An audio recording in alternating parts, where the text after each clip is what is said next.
Sakale saman korite shakati de honata jata jata.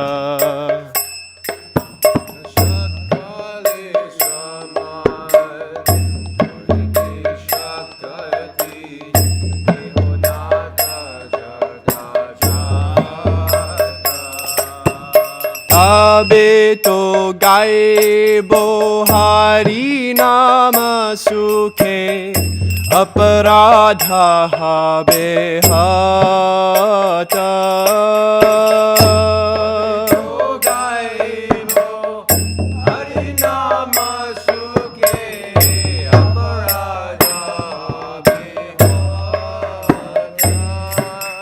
Abe he no kripa labhiya ejan kirthartha hoy benat.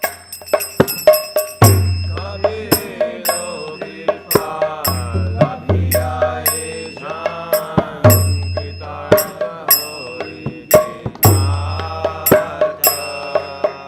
Shakti buddhihin ami ati din koro more atma sata.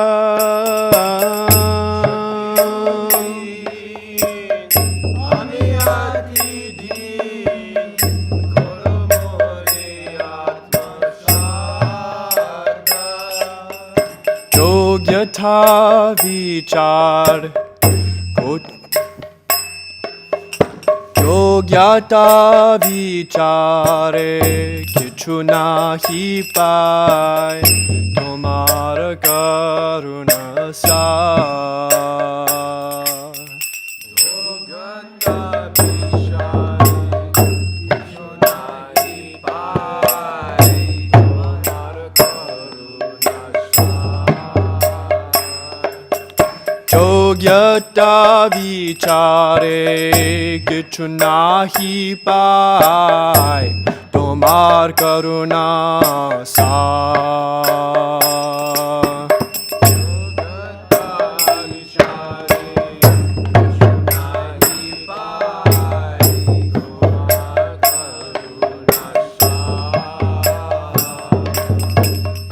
Karuna na hoile kandiya kandiya prana nara kiboa.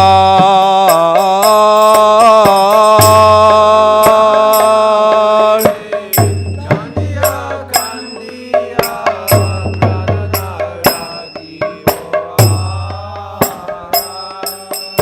Karuna hoile kandiya kandiya prana nara kiboa.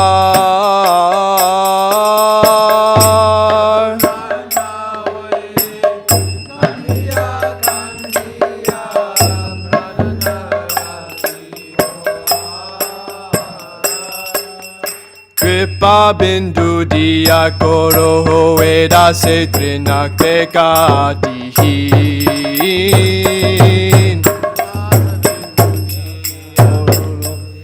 Dase trinak pekatihin.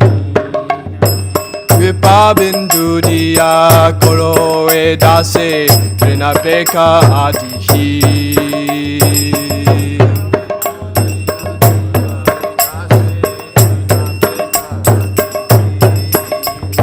Trina pekatihi.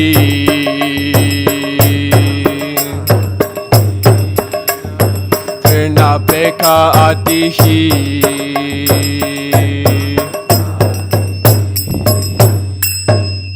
Hare Krishna, Hare Krishna, Krishna Krishna, Hare Hare, Hare Rama, Hare Rama, Rama Rama, Hare Hare.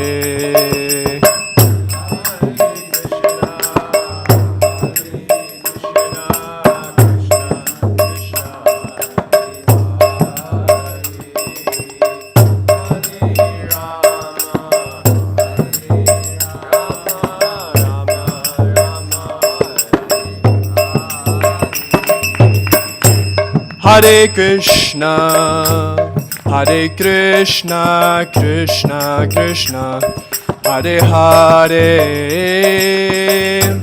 Hare Rama, Hare Rama, Rama Hare Hare.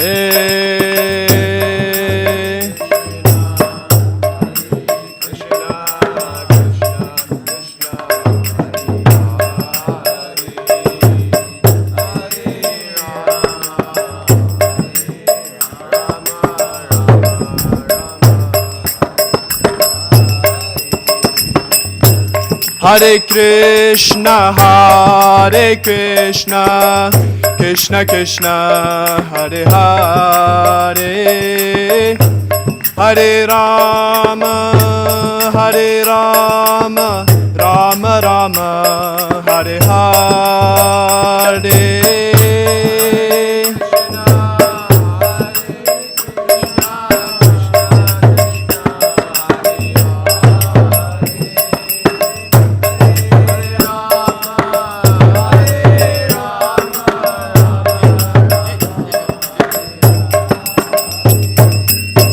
Hare Krishna, Hare Krishna, Krishna Krishna, Hare Hare, Hare Rama, Hare Rama, Rama Rama, Hare Hare.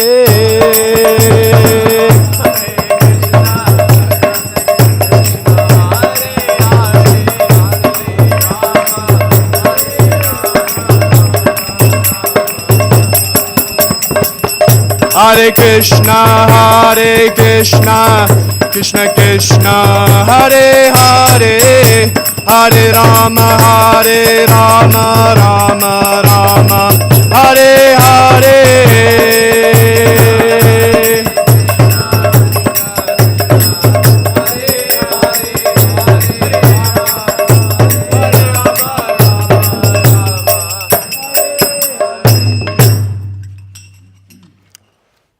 Jayam Vishnupad Paramahamsa Parivrajacharya Stotadita Shri Srimad Bhakti A.C. Bhakti Vedanta Swami Srila Prabhupada Ki Jai. Jayam Vishnupad Paramahamsa Parivrajacharya Ashtotadishata Shri Srimad Bhakti Siddhanta Goswami Maharaj Prabhupada Ki Jai. All glories to the assembled devotees, Hare Krishna. All glories to the assembled devotees, Hare Krishna. All glories to the assembled devotees, Hare Krishna.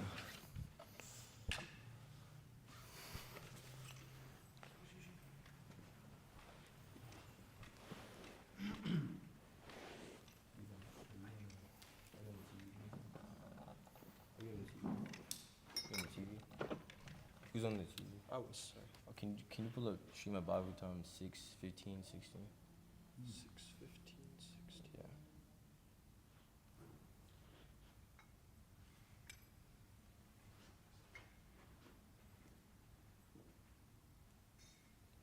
Yeah.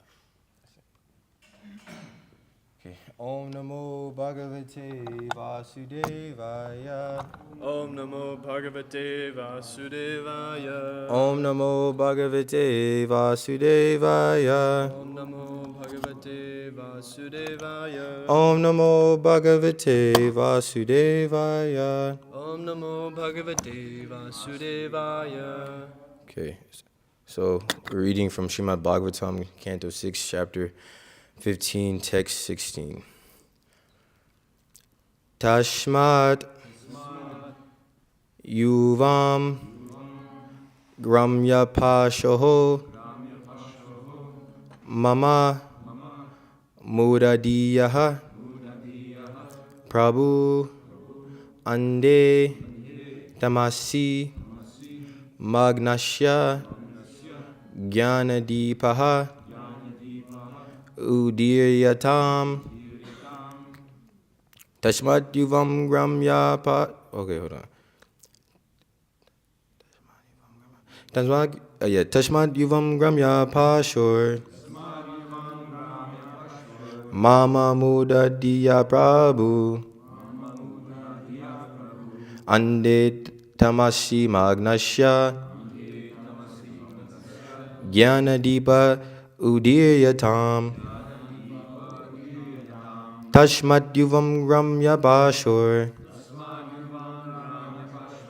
Mama Muradiya Prabhu. Ande tamasi magnasya. Jnana Deepa Udiryatam. Tashmat Yuvam Gramya Pashur. Mama Muradiya Prabhu. Ande tamasi magnasya.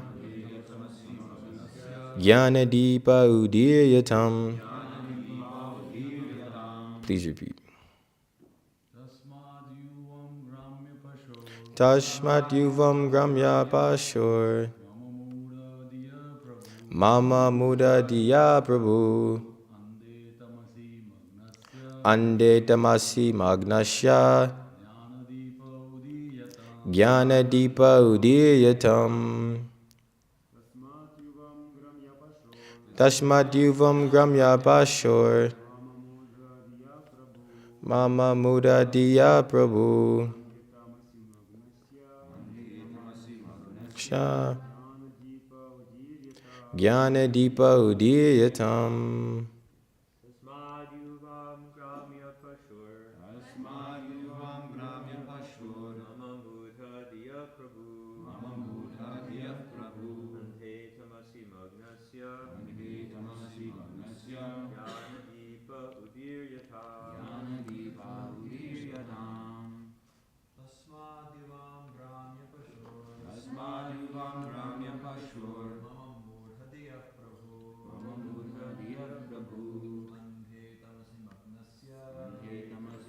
Asha. Jnana Deepa Udiryatam. Mothers. Tashmat Yuvam Gramya Pashur. Mama Muradiya Prabhu. Ande tamasi magnasya. Jnana Deepa Udiryatam. Tashmat Yuvam Gramya Pashur. Mama Muradiya Prabhu. Ande tamasi magnasya. Jnana Deepa Udiryatam. Okay, so word for word. Tashmat, therefore. Yuvam, both of you. Gramya Pashoho, of an animal like a hog, pig, or dog. Mama, me. Muradiyaha, who am very foolish, due to having no spiritual knowledge. Prabhu, O my two lords. Ande, in blind. Tamasi, darkness. Magnasya, of one who is absorbed. Jnanadipaha, the torchlight of knowledge. Udiryatam, let it be ignited. Translation and purport by His Divine Grace Bhaktivedanta Swami Srila Prabhupada. Translation. Because you are great personalities, you can give me real knowledge. I am as foolish as a village animal, like a pig or dog, because I am merged in the darkness of ignorance.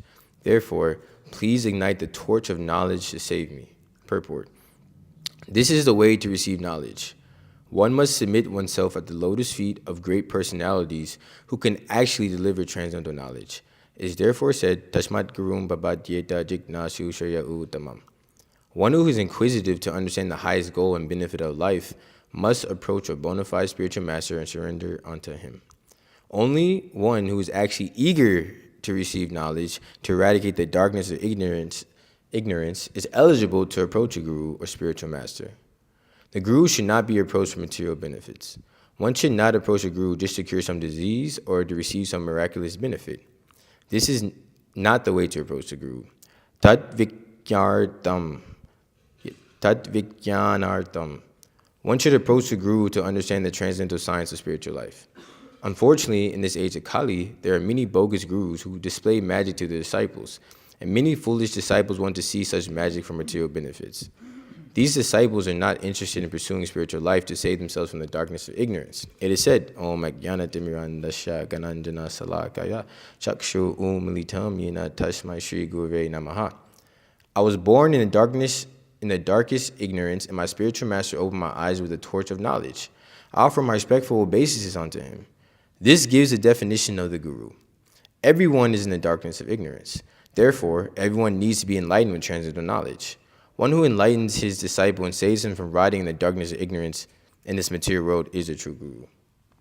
Om Jagannatha Gananjana Salakaya Chakshu Militam Yena Tashmai Shri Gurve Namaha Shri Chaitanya Mano Vishnam Stapitam Yena Bhutale Swayam Rupa Kadamayam Dadati Swapadantikam Vandeham Shri Guru Shita Padakamalam Shri Gurun Vaishnavam Sha Shri Rupam Sagiratam Sahara Vinathitam Tam Saivam Savetum Savadutam Pradana Saitam Krishna Chaitanya Devam Shri Radha Krishna Pada Sahagana Lalita Shiva Shaka Vitam Sha Hey Krishna Karuna Sindhu Dina Bandho Chikapate Gopasha Gopika Kanta Radha Namosite Tapta Kanta Gaurangi Radha Vrindavaneshwari Vishamana Sita Devi Panamami Hari Piye Vanchakapati Vipachaki Pasini Payavitam Patitana Pamayo Vaishnavi Namaha Namo Om Vishnu Padaya Krishna Prasthaya Bhutale Shrimate Bhakti Vikasa Swami Jinamane Namo Om Vishnu Padaya Krishna Prasthaya Bhutale Shrimate Bhakti Vedanta Swami Jinamane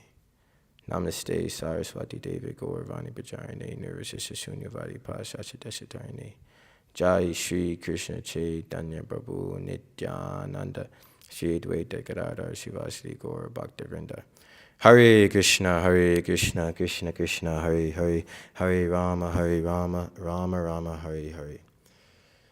So today is a very auspicious day. It's a disappearance day of two great acharyas, teachers in our line of Guru disciplic succession. And disappearance day of Jagannatha Das Babaji and Rasikanada. So the reason why I wanted to go through this verse is because it delineates the process of coming to a Guru. Prabhupada says that those who aren't chanting 60 rounds and fall on the four legs are basically not different from animals. So, majority of us, speaking for myself, I was not chanting 60 rounds or fall on the four legs. So we were practically animals before coming to our Guru. And by coming to the Guru, wanting to seek knowledge, we had to have a mood of submission and humility. And even after being initiated by the Guru, if we don't give up our animalistic propensities, we still remain on that platform. We could be chanting 16 rounds, falling the four legs. But if we maintain our animalistic propensities, we become no different than a hog or a dog. We're just in Vaishnava attire. So Jagannatha Das Babaji and Rasikanada Prabhu, they exemplified what it meant to be a bona fide Guru and a bona fide disciple. So speaking first on Jagannatha Das Babaji, so he's on our altar. We don't really hear much about him because, he was a renunciate. He was a Babaji. Typically Babajis, they perform secluded bhajans and they pretty much absorb 24 hours a day in Krishna's consciousness. And you might think, why is that relevant for today's age? How can we extract principles from his life and apply it to our life if we're not encouraged to be Babajis? Well, it's a lot that can be said on his life.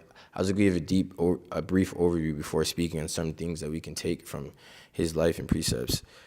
So he actually lived for about 140 years old, which is pretty miraculous. You see most pictures of Jagannatha Das Babaji. He's bent over, and his eyes are drooped over. His eyelids are drooped over his eyes. Appears pretty invalid, but he's completely absorbed in Krishna consciousness. So he would spend 6 months in Vrindavan and then 6 months in Mayapur, and he would do this. He did this for about but for a sense of time. But then he came to realization that he said Vrindavan is for the elevated souls. So he just continued to perform his bhajan in Mayapur. Just see the vision of the pure devotees. They see Vrindavan. That he felt that he wasn't qualified to be in Vrindavan, yet he was always in Vrindavan consciousness. What to say that about us thinking we can just enter the Dham with our materialistic consciousness. Nonetheless, while he was in Navadvip, he actually performed pretty bewildering pastimes. There was one pastime where he would take prasadam and he allowed puppies to come and eat off his plate. And one of his disciples tried to shoo the puppies away, and he said, no, why are you shooing them away? I will not finish my meal unless they can eat with me. And he said that these puppies are also, they're part of the Dham, they're Dham Vasis.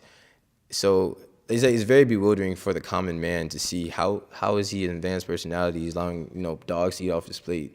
But he had the vision of seeing all living entities as a part of the parcel as Krishna. So there's a lot that can be said. So actually, if you look at his pastimes, it's not, as far as his teachings, he didn't give so many teachings, but he did inspire Bhaktivinoda Thakur to, he gave him the inspiration to preach the glories of Lord Chaitanya all over the world.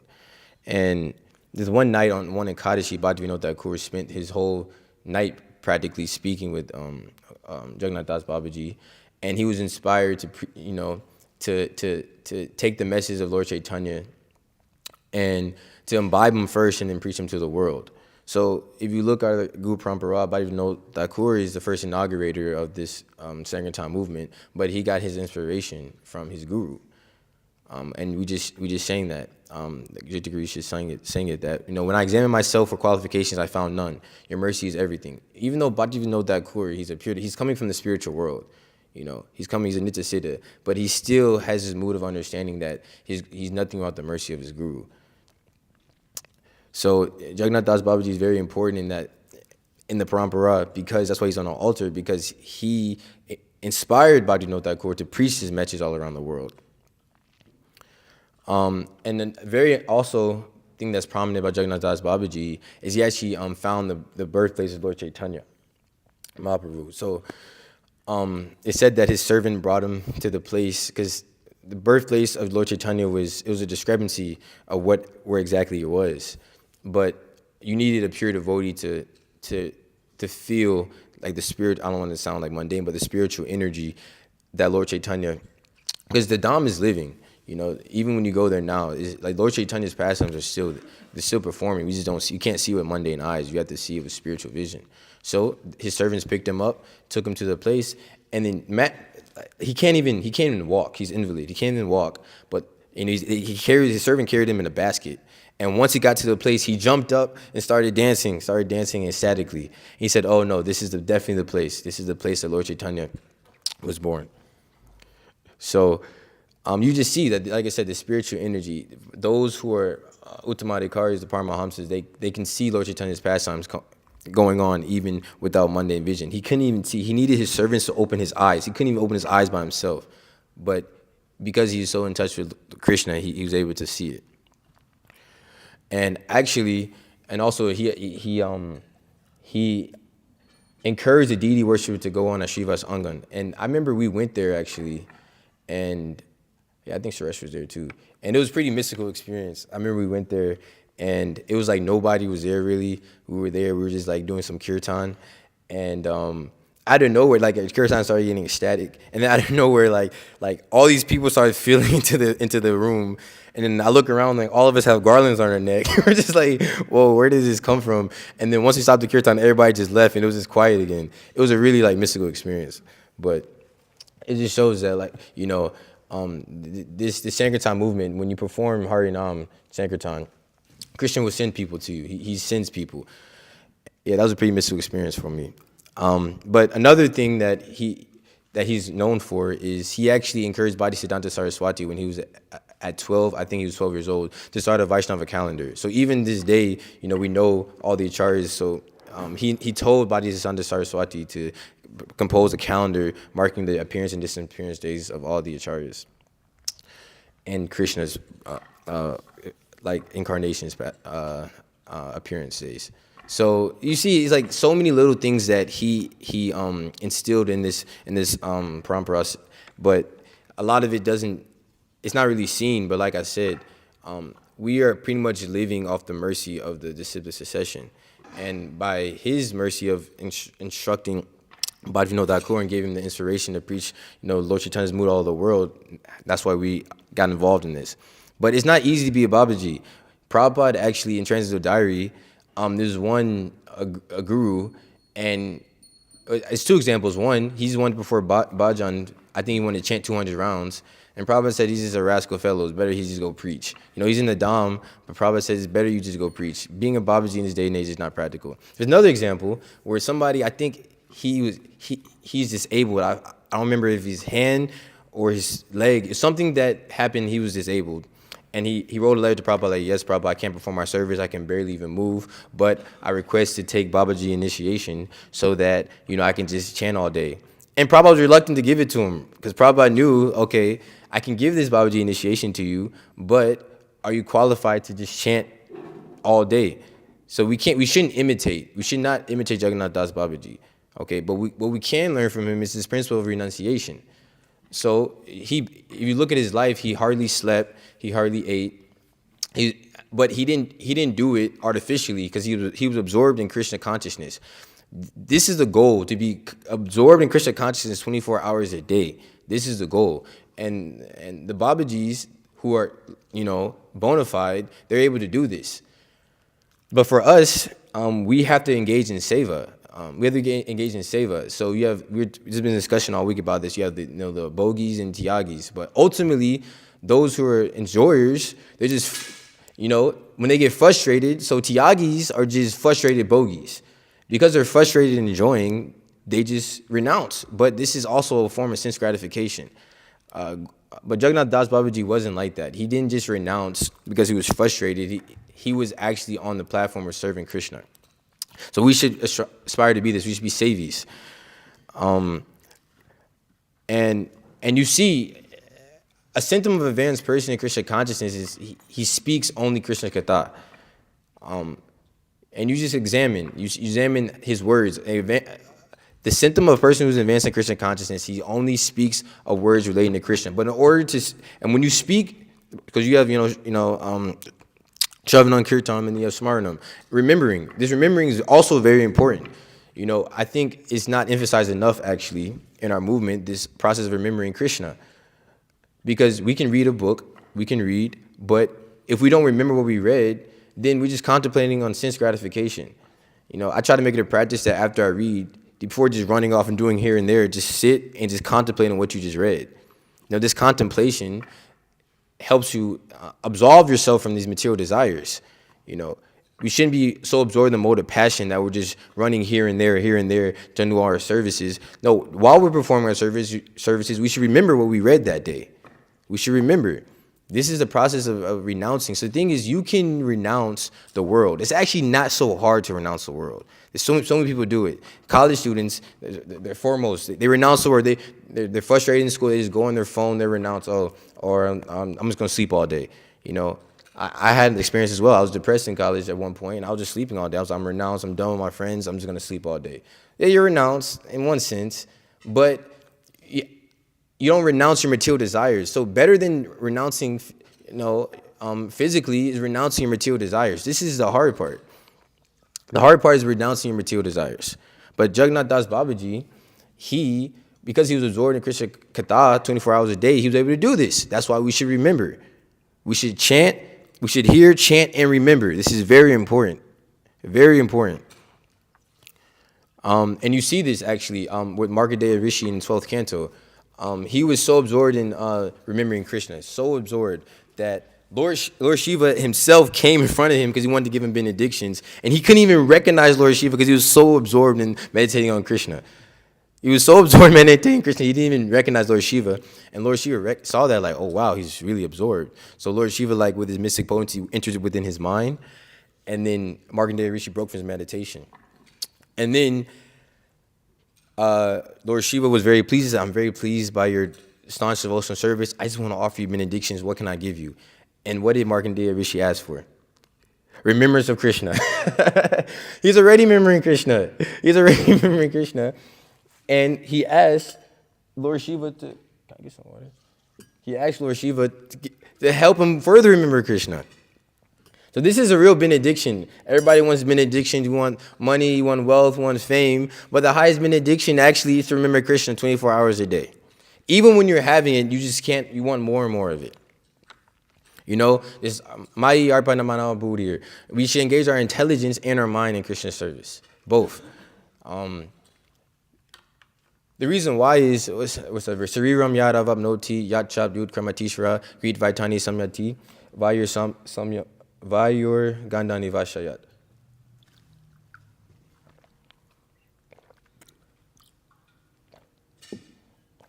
That life after life, we carry these mundane conceptions within our mind, and it shapes our consciousness. So, lifetime after lifetime, we commit abominable activities, and then even before we even get introduced to Christian consciousness, we have so much baggage in our mind. So when we're practicing Krishna consciousness, instead of remembering Krishna, we're remembering all our nonsense activities we performed. So the reason why this is happening is because it's actually inadequate. My Guru Maharaj says that when you don't chant and hear properly, then you can't remember properly. But ultimately, it is the mercy of Krishna to give him remembrance, but we should endeavor, though. We should pray for it. We should pray for it, you know. So, like I said, as far as his life, Jagannatha Babaji, the main thing that we can get from him is that real renunciation is renouncing your material desires, and that to remember Krishna 24 hours a day is the highest benediction. So, I don't have so much time already, but I'm going to go to Sri Rasikanada Prabhu. So, who has read this book? Yeah, so for those who read this book, it's really ecstatic. It's a really ecstatic book. Yeah, it's so much you can be said on Rasikanada. So he was born in 1512 during the month of Kartik, and he was born in this area called Utkala. And this area was very atheistic and sinful. So the inhabitants there, specifically the Vaishnavas, they prayed to Krishna, this place is very sinful, it's degraded. Please send somebody to deliver these inhabitants. And it's pretty, if you think about it, it's kind of the same mood as the demigods when they prayed to Krishna to descend to this world. They saw that people were being sinful and atheistic, and they came to Krishna. Not necessarily to deliver themselves. That's very important, actually. They prayed to Krishna to deliver other people, but not themselves. This is the mood of a Vaishnava. They care about the distresses of others more than they care about their own distress. So his childhood, just a debrief. It's so much that could be said, but so when he was young, he had, I guess, to determine what Varna Ashram a child, what capabilities he has, they put certain paraphernalia in front of him. I think they put I don't remember exactly, but they put different paraphernalia, and one of them was a Srimad Bhagavatam. He immediately went to Srimad Bhagavatam, and everybody's like, oh wow, this child is different. And throughout his childhood, he was absorbed in just hearing Krishna Katha, Srimad Bhagavatam. He was constantly absorbed in Srimad Bhagavatam from an early age. And he started to show symptoms of an advanced devotee.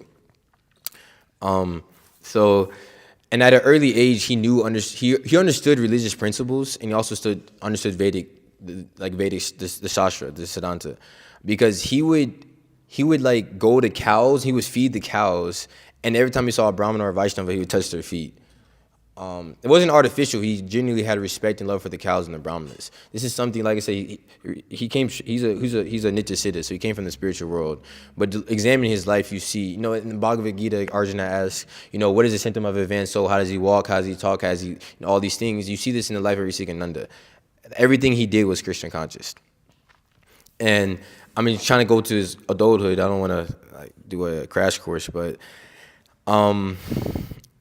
one day, Krishna appeared to him, and he told him that Shamananda Roy was his guru. And similarly, Krishna appeared within I think, the dream of Shamananda, and told him that Rasikananda is his disciple. So you see that, when Krishna gives you the guru, and the guru gives you Krishna.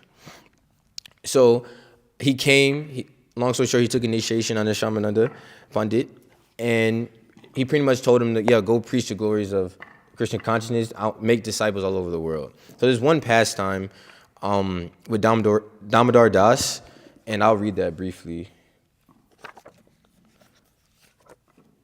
Very briefly. There's a couple things I want to read in this book. It's very static.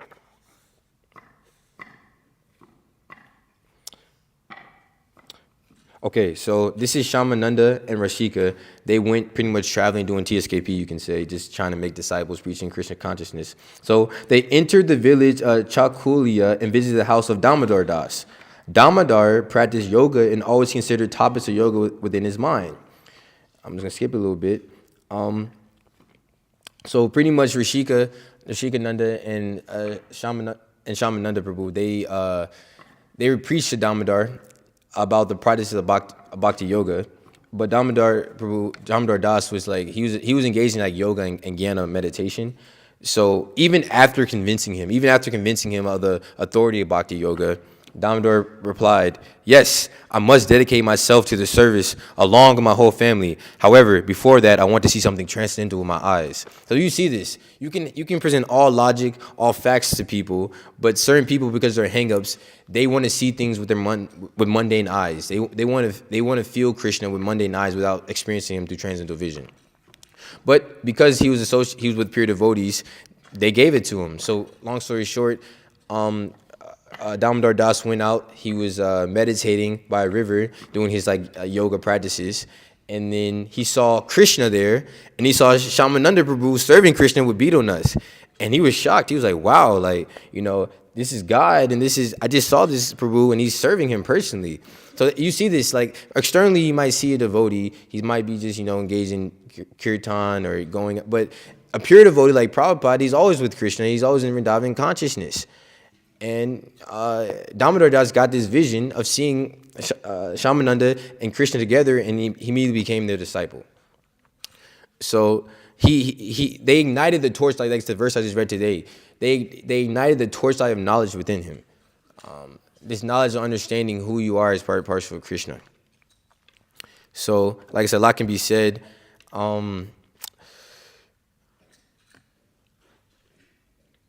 One thing about Rasikanada Prabhu is he always meditated on his guru. Actually, his guru told him, "I want you to preach and make the whole world your disciples. Make everybody your disciples. Doesn't matter what caste, creed, make everybody your disciples." So that's what he did. He followed that instruction. And there's actually, he constantly was meditating on the order of his guru. There's actually one pastime like this. So this is just a brief, passage of how Rasikananda always absorbed his time. So Rashika was always firm in his devotion to Shamananda. In meditation and in prayer, even during wherever he stayed, he continued his service to Guru, Krishna, and the Vaishnavas. He taught others through his example, and the three worlds were astonished to see his devotion. Rashika Chandra never disobeyed the orders of Guru, Krishna, and the sadhus. He considered them his very life. Whether fulfilling the order was very easy or difficult, the faithful son of Ashuta was blissfully committed to his duty. So he was committed to his duty. Doesn't matter what. The guru might give you an instruction. It might be tough. It might be hard. There should be books. You're going out for long hours. But without consideration of how you feel, making this order your life and soul, this is perfection of Krishna consciousness. And if you can't remember Krishna, then remember your guru. You remember your guru, not necessarily the Vapu, but the Vani. You remember his instructions to you. And you see this, like I said, Rasikananda, he constantly meditated on this. And through this meditation, he got empowerment. There's a pastime he delivered an elephant. I know some people probably know this, where there's this wild elephant. He was going through the village, killing everybody and everything in his sight. And Rasikananda was fearless. He saw the elephant, and everybody was scared for Rasikananda. They're like, "Oh no, this elephant is killing people. Don't go to him. What are you doing?" And then I feel, what did he say? Yes, so Rasikananda said, "If a devotee takes refuge in Krishna, then what harm can an elephant do to him? If you take refuge in Krishna, what harm can something material do to you? This is abhayam, fearlessness. This is a very important quality of a devotee. He's fearless. In any preaching exhibition, he's fearless. He delivered a whole elephant." So Just as, so, and these devotees of Krishna, they're always up for a challenge. Just as Kshatriyas, they're always enlivened for the opportunity of battle. Krishna's devotees are always enlivened at the opportunity to preach the glories of Krishna and to overcome difficult obstacles. So, despite any formidable, cumbersome enemy or disturbance, a disciple is fixed. Like I said, because he was fixed in the order of his guru, he had the empowerment to deliver a whole elephant. And one thing that I wanted to mention is that Rasikanada, one thing he made important was he wanted to convert a lot of the kings in the Utkala kingdom, because he knew if you were able to convert the kings, then the subjects would follow. And these kings, they wanted this artificial respect. That's the thing about this material world. In this material world, people want to be respected without having any qualification for respect. Without having a qualification for respect, people want to be respected. Okay, just being the president. Guru Maharaj, His Holiness Bhaktivedanta Swami Maharaj in Jagannatha Puri, in I think this is Vyasa Puja lecture, he said something very prominent. I still remember. He says it's better to be a dog in Jagannatha Puri than to be the president of the United States. Why? Why is that? Because even the dog in Jagannath Puri, he's in the Dham, he's taking Krishna Prasadam. Although he might be ignorant, he's not envious of the Vaishnavas. While even you could be the president of the United States, what respect is there? What respect is there for you to be a big man in America? There's no respect there for you. It's not respectable. Only thing that is respectable is a person who can remember Krishna 24 hours a day. That is respectable. So, like I said, we need to always be cognizant of the fact that we are in the age of Kali. Just as the inhabitants of Utkala, they were distressed seeing the populace. They saw how sinful they were. And even now, it's even more sinful, actually. If you look around, people are very, very degraded, very sinful. And we should imbibe a mood of wanting to help them. It's hard. At first, you might artificially have this, but it should be genuine. You should see that even, I was reading in Chaitanya Charitamrita that the inhabitants in the higher planets, like in Brahmaloka, so for example, their bodies aren't actually made of physical elements. It's made of subtle elements.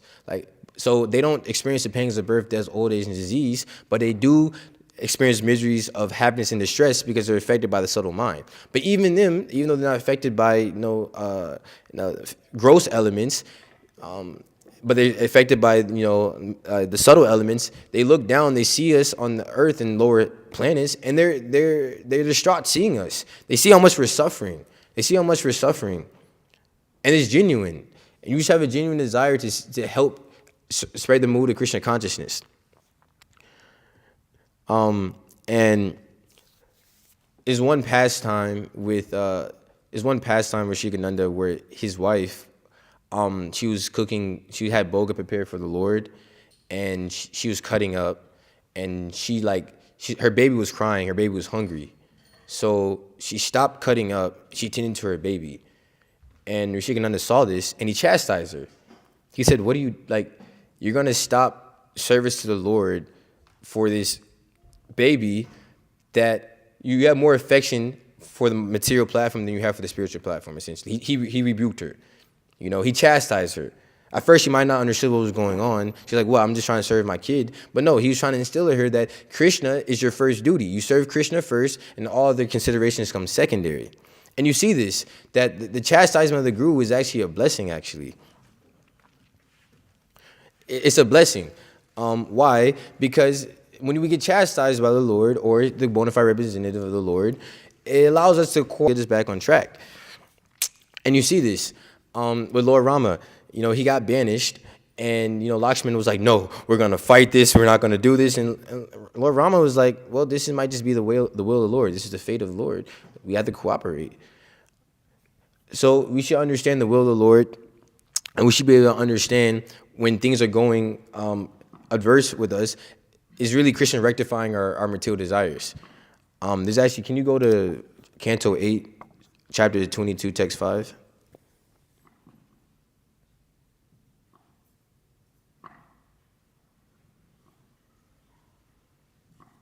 No, 22, 8, 22, 5.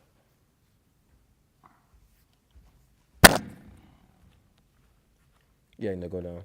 Okay, so this is Bali Maharaj speaking. So Bali Maharaj, he represents Atma Nivedanam, a complete surrender unto Krishna. So he says, since your lordship is indirectly the greatest well-wisher of us demons, you act for our best welfare by posing as if our enemy. Because demons like us always aspire for position of false prestige, by chastising us, you give us the eyes by which we see the right path. So we should always realize that although we might be practicing Krishna consciousness, we have these demonic tendencies lingering. So when things are going adverse to us, Krishna is rectifying these demonic tendencies for us. And when things are getting rectified for you, you should see it as an opportunity to surrender more to Krishna. Bali Maharaj had the whole kingdom. He literally had the whole universe. And he surrendered everything after getting severely It's really quite, if you think about it, how was he able to surrender everything? Because he got embarrassed. He had his friends, family there. He's wrapped up in ropes, and he still surrendered everything to Lord Vamana. This is the mood we should have, Atma Nivedanam. This is the mood of a advanced devotee. And sometimes we have to get chastised in order to realize that Krishna sometimes we have to get chastised to realize what material desires we need to correct. We don't sometimes see it all the time. We don't see how much. And one thing also is one big maya that a lot of devotees have is thinking they're free from certain anarthas. This is a big. You think just because you change Krishna consciousness, you're free from certain anarthas. And sometimes Krishna has to personally chastise you to realize you're not free from that anartha. Personally, he has to chastise you. And the thing is, you might be free from this gross sex desire, but subtly, it's still lingering. It's very, very difficult to give up, actually. It's very difficult. Actually, that's why I'm really trying to emphasize the point of remembering Krishna. When you remember Krishna, remember the instructions of Krishna, remember what you read in Bhagavad Gita, Srimad Bhagavatam, what's happening is your subtle mind's getting purified. We have to purify our subtle body, because from the subtle comes the gross. If we're always meditating on sense gratification, what do you think we're going to do? If we're meditating on sense gratification, then that's where we're going to act upon it. So we're not free from all these anarthas. Don't ever think that you have conquered Maya. Once you think you've conquered Maya, you are in Maya. Okay, so I'll stop my class here, and I'll open up for any comments or questions or corrections, anything like that.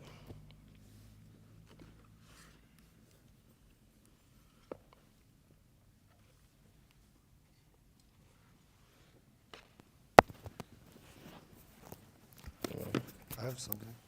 Nobody else has anything?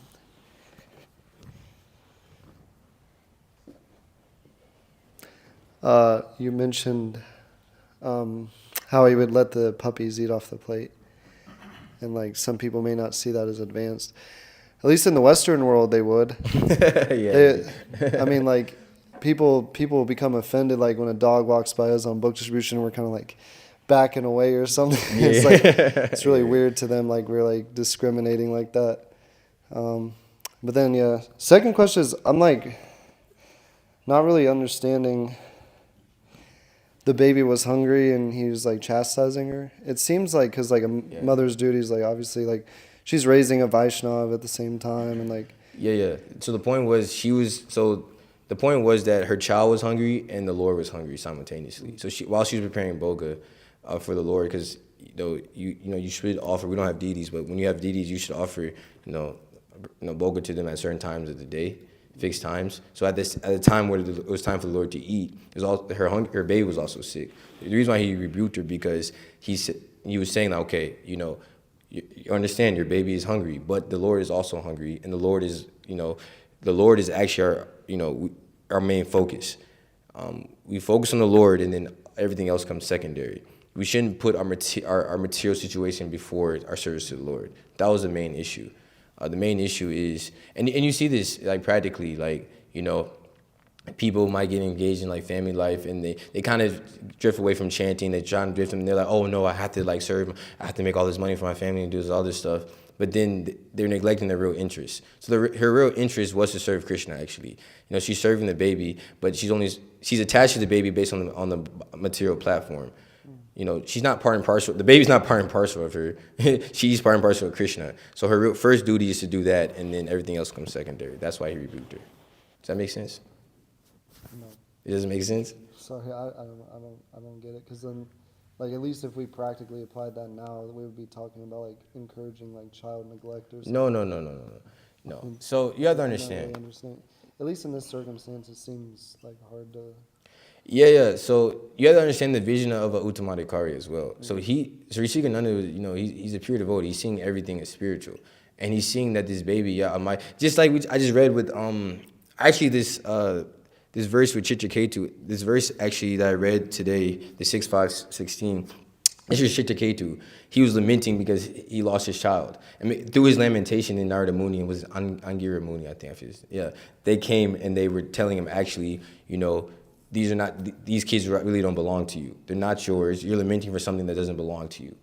Similarly, yes, you have a duty to your family.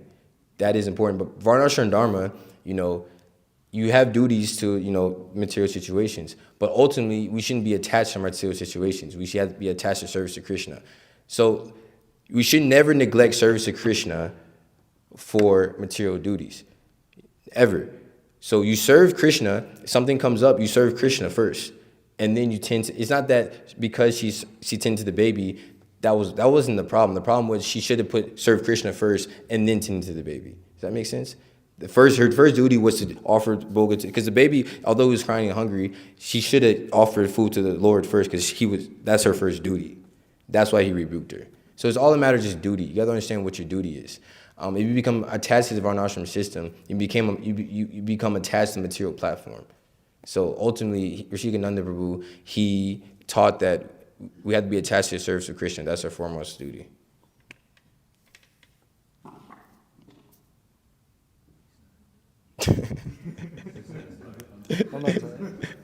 Maybe somebody else. I can try to pull up the. Okay, because I definitely get it, like duty first, but she obviously she wasn't attached, like she was serving the Lord.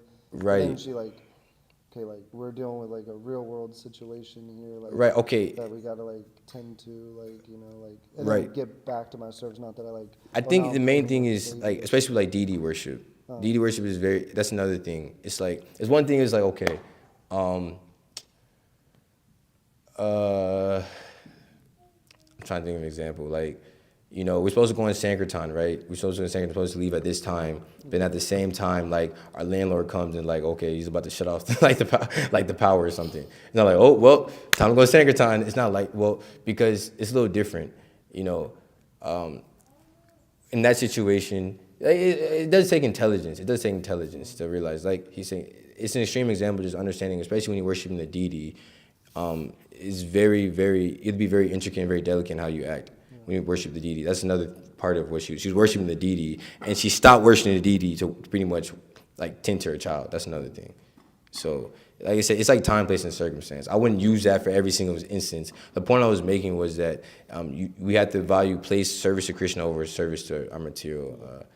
That's the point that he was making, essentially. Yeah.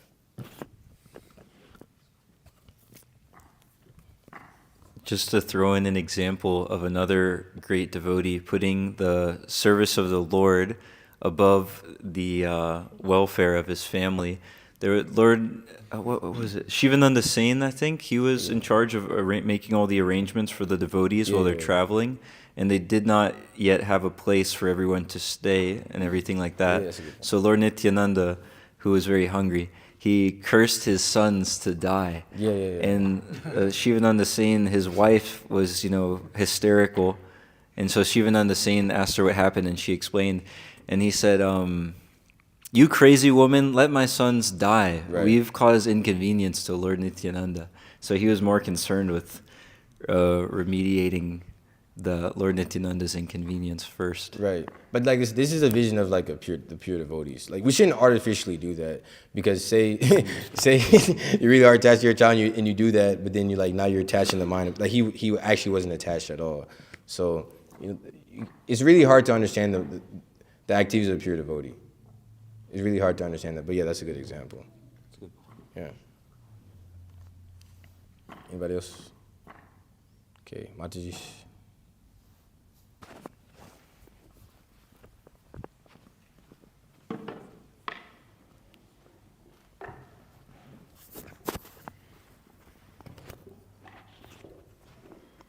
So on the topic about, a mother taking care of, household duties and stuff, we see practically like some mothers, devotee mothers, who can't chant 16 rounds every day. They can't read every day because they're tending to their household affairs and stuff. So in situations like that, would it not be so pleasing to Krishna because you don't have time to chant your rounds? Like, how do we understand like that? Because they just don't have time to do that, so will they make any advancement spiritually without chanting their japa and stuff like that? Well, from my understanding, actually, in the age of Kali, women can attain advancement just by serving their husbands. That's not an excuse and a license for them not to perform Krishna consciousness under their duties under Krishna consciousness. But by service to their husband, they can make advancement. And being, chaste to them. And another thing is, I guess when you first have a newborn baby, it's probably very difficult to chant all your rounds. But I think was it Bodhisattva Saraswati who he wouldn't initiate like women who were young? You know about this, Mitravan? Anyways, I remember hearing that like he was hesitant to initiate women who were like younger because he knew when they had kids it would be very difficult for them to upkeep their vows and chant 16 rounds on 4 regs. But yeah, ultimately we should strive to chant our 16 rounds. See, so Sri Dharma is a little complicated. It is pretty complicated. You have to tend to your kid. It's not like you neglect your baby, but at least internally you should have the mood like, okay, I want to chant my rounds. I have to chant my rounds. If you're not able to do it because you're engaged in so many household duties, then maybe try to make some different arrangements and switch around. But ultimately, our main duty is to serve Krishna, and we should at least internally have this. But that doesn't mean we should neglect our service to Guru as well. We do have to at least attempt to chant our 16 rounds every day, follow the 4 regs. But like I said, Sri Dharma is a little different because their duty is to serve the husband. But they see Rasikananda, she's serving his husband, but the husband's saying, I want you to serve Krishna. So her duty was to follow her husband. And that was pleasing him. I know he had a kid with her, and the baby was crying and he was hungry. He wanted her to serve the deity. So if she neglected to follow his orders, then yes, she's not making any advancement. But because she followed his orders, then she made advancement.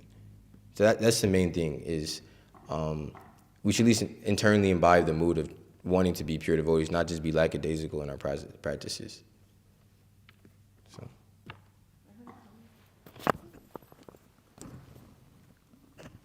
Hare Krishna. I just want to say a little comment about, because that's my life right now. I mean, all the time, she's hungry, and I'm like trying to rush through offering. But in those times, I am tempted to be like, maybe like, should I just give it to her and not offer it? But then I just remind myself like, okay, even if I do a short offering, I should offer it so she can also have prasadam. So that's what I do. Yeah, that's a good point too. Because it's like, you can feed your child, but if you're not feeding it prasadam, then yeah, so that's the greatest service you can do is making your child a devotee. And it starts with you being a devotee as well.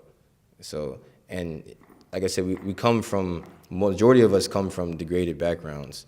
So if we completely neglect our spiritual practices just for the service of our family, then you'll see our potency will gradually diminish day by day. And that's why we need these Varnashram Dharma farm communities. Like when we went to Komargram, I saw that the mothers there were, they were going to Mangala Arati, they were chanting their rounds, and they were tending for their children. So they were able to do all this. And seeing as Vedic culture, it was possible for them. They were doing it for thousands of years. It's not like it's impossible. The problem is when you're in the city and you have to work and you have to do all this other stuff, and then it becomes very cumbersome. But when you have these Varnashram Dharma communities, the way Krishna wanted us to have it, then Krishna consciousness becomes easier. So that's another thing. I think somebody asked Guru Maharaj that question. What if, I'm doing all this stuff in my work and I'm not able to practice Krishna consciousness? And then Guru Maharaj said, okay, you should consider changing your material situation. You should consider it. If you're not able to chant your rounds because your material situation, then you should change your material situation. So, yeah.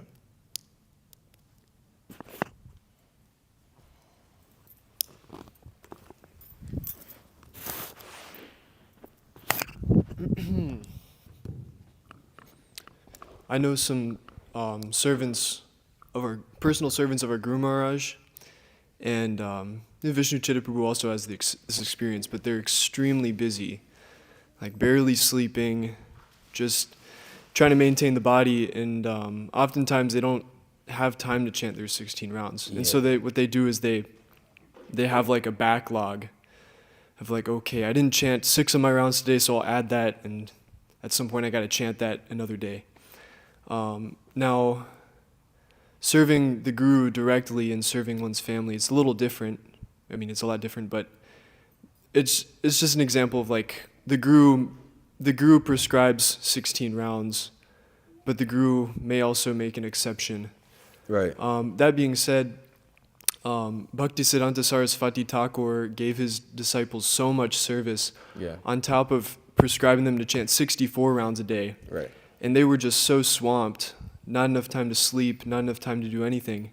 And they complained, they went to Maharaj and complained. And Maharaj said, your problem is you're talking too much prajalpa. Yeah. So like even when like logically speaking, it just seems like impossible. How are we going to do all the things we need to do? Still, it just like, we shouldn't just like become lackadaisical with it, but we should, as much as possible, just try to like cut out all the nonsense and get serious about our lives. Yeah, that's a good point. Yeah. It's a good point. Look at Prabhupada. He started a whole international movement. He would write letters every day. Every day he would respond to letters. He would give classes. He would have people come in his room for personal darshan. And then he would transcribe the Srimad, all doing this within one day. So, I mean, it is possible. Granted, he did sleep, 4 hours, 2-3 hours, something like that. Yeah, I mean, granted, he did barely sleep, but it is possible, like you said, if you cut out unnecessary things, it is possible. And that's a good point you're making, because Vishnu Chitta Prabhu was saying that to me as well. Like, when he was serving Guru Maharaj, it was really hard to, chant his rounds and read every day. But our foremost duty actually is to please the Guru and Krishna. So if the Guru needs something, it's not like, okay, Guru Maharaj, I need to chant my rounds first before I please you. It's like you missed the whole point, The reason why we're chanting our rounds so that we can remember Krishna and we can, become spiritualized. But when we serve the Guru and we please him, then this is a perfection of life, actually, is to please the Guru. It's a perfection of life. So even within our duties, we do have certain things that are higher. So above all is to please the Guru. The Guru is pleased by us chanting our rounds. He's pleased by us following the 4 regs. But the Guru is hungry, and you just like, oh, Guru Maharaj, I need to chant. You told me to chant these rounds. It's like, no, you could serve your Guru Maharaj, And like you said, sometimes you have a backlog, you have to chant extra rounds. But this is your mercy. Prabhupada, me and Rishi, we were talking about that, how like when Prabhupada showed his special mercy to somebody, he would give him more seva to do. It's more seva. Because we're chanting Hare Krishna, we're asking for service, we get the service, now we complain about it. So when you're getting more service, that just shows that Krishna is actually, he's listening to you. Yeah, he's listening to you. So we shouldn't be disturbed because we have so much service, then that's the mood. The mood is, I want more service. I want more. I want to serve you more. I want to surrender more. If we feel like we're overwhelmed with service, in one sense, that's a good thing, actually. Because if we're not overwhelmed with service, we're going to be overwhelmed with our material desires. Okay. Yeah, you have nothing. Yeah, I mean, you just said, if it's like really the mercy, if we're like so busy, we don't have time for anything, any nonsense. Right. no room for Maya. Right. And if we're just engaged like that in our lives, and then time just flies by. Yeah, And then sure. before you know it, you know, you leave your body absorbed in that mood. Exactly. Yeah, actually, like, so you see Jagannatha Das Babaji. So he had some disciples. They wanted to take Babaji initiation, but he saw they weren't on that platform. So what did he do? He actually engaged them in service. Some of his disciples, yeah, he would, engage them, just like, just, you want to chant around all day. He saw that they were pure enough to do that. But some of his disciples, he said, no, do service. Because just by doing that service, then you're able to remember Krishna. Because you can chant all day, you can chant, but if you're meditating on nonsense, you might as well just do service. But doing the service is meant for you to help remember Krishna. That's the whole point. And the whole point of you doing seva is to remember Krishna. That's the whole point. Yeah. So, yeah. I mean, there was other contributing. That doesn't want me to speak. It's okay. There's there's probably other contributing factors. Have you watched the Harikesh Swami Challenges, the Harikesh Swami lecture by Guru Maharaj? And there at least, yeah, I saw there is some point that I think he was like so absorbed in services that kind of led to some difficulties. But he was also losing time to chant his rounds and and those things are also very important. Getting too absorbed in service can actually. No. Well, that was my understanding. Harikesh, I remember hearing that lecture, and from my understanding, he had some material desires. He wanted to I think he didn't want to be sannyasi anymore. He wanted to be a grihastha, but then they were saying no. With his dealings. Yeah, it was right. It was some things that he was doing that kind of disrupted his being. From my understanding, it's never a wrong thing being too absorbed in service. You said we wouldn't have, otherwise we'll have material desires, but he was definitely engaged in devotional service. He was engaged, but he didn't want to be in that ashram. He didn't want to be in the sannyas ashram. So although he was getting a lot of service, he was cultivating material desires. So yeah, if you're doing these if you're performing your duty and you're cultivating material desires simultaneously, then yeah, that's a problem. Yeah. But it wasn't the service that was the problem. It was his material desires that was the problem. Because of material desires, it led him to fall out of that ashram. But if you look, the thing is, Jagannatha Swami Maharaj, he's same example. He practically didn't sleep. He built his Mayapur temple. I mean, he didn't bloop out. So like I said, it's on the individual person. Service in itself is not the problem. It's us cultivating material desires while performing the service. Because like I said, Jagannatha Swami Maharaj, he's still doing that. He's still engaged, even though his body's a little depleted. He's still engaged, doing all he can for that temple. So if we're cultivating material desires while simultaneously trying to ask for more service, then yeah, we're gonna fade out 100%. Yeah.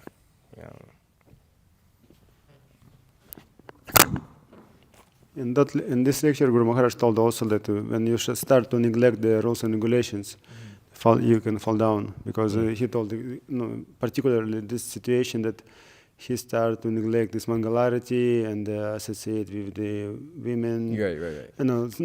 If you start to neglect the rules and regulations, that means fall down is will come. And regarding this, when you chanting Hare Krishna, you ask the Krishna to engage me properly, but you asking Krishna engage you to in devotional service. You don't ask to temple commander engage you in devotional service. And when you asking Krishna, please Krishna, I want to serve to you, and then temple commander is coming to you, please Prabhu, you can bring these things. Why you ask me? Yeah. I ask Krishna. Yeah, exactly. Please Krishna, engage me, please. Yeah, exactly. And another point that about this prajalpa. When why you prone for perform this prajalpa? Because you're not chanting properly. Right. You're material consciousness. You like these bogus things, and why you don't chanting properly? Because you perform prajalpa. Yeah. Very dangerous. This is the round, like this. You're not chanting because you prajalpa, and you're prajalpa because you're not chanting. It's mean Guru Maharaj told us once.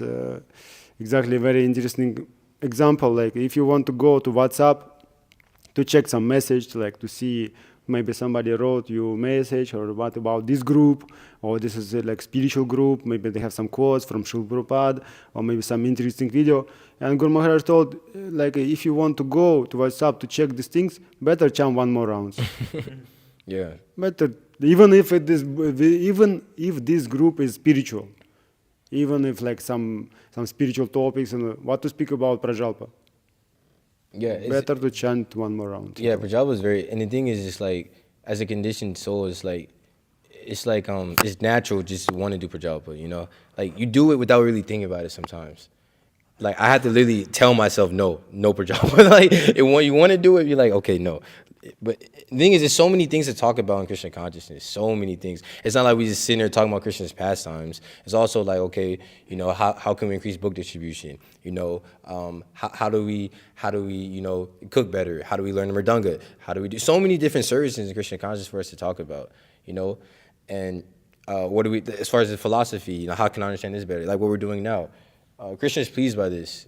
I don't know the Sanskrit, but it's in the 10th chapter of Bhagavad Gita. I think it's 10:14. But yeah, the devotees, Krishna is pleased by when they discuss his pastimes, when they discuss the philosophy of Krishna consciousness. He's pleased by that. And the more it's in the nectar instruction, like the frog, when you croak, when the frog croaks, he's inviting the snake. And Prabhupada says, like, when we talk nonsense, he says, like, we're inviting the snake of death.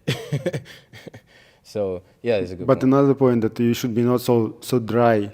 If like somebody asks you something, or he want to speak, and you're no Prabhu, no Prajalpa. It's another side also, like it will be very dry. And I think we should like distinguish what is Prajalpa, you know?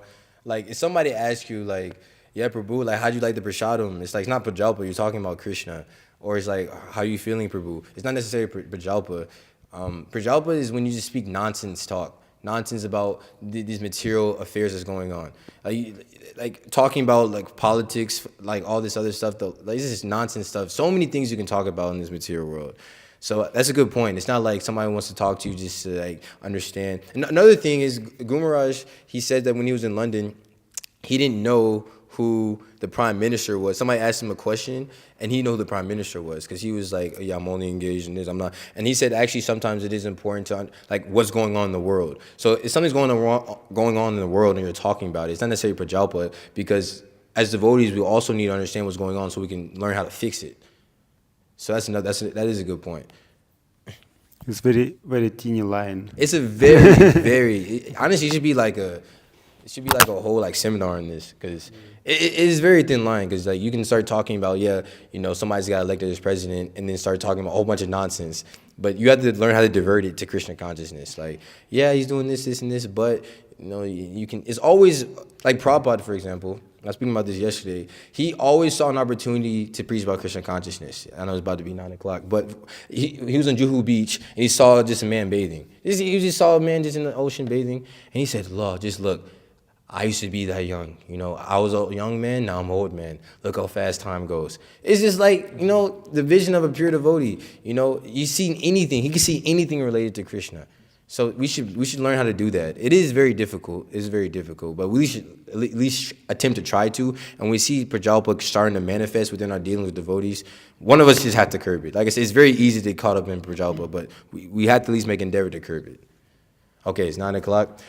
Okay, Rasikanada Prabhu ki jai, Jagannatha Das Babaji ki jai.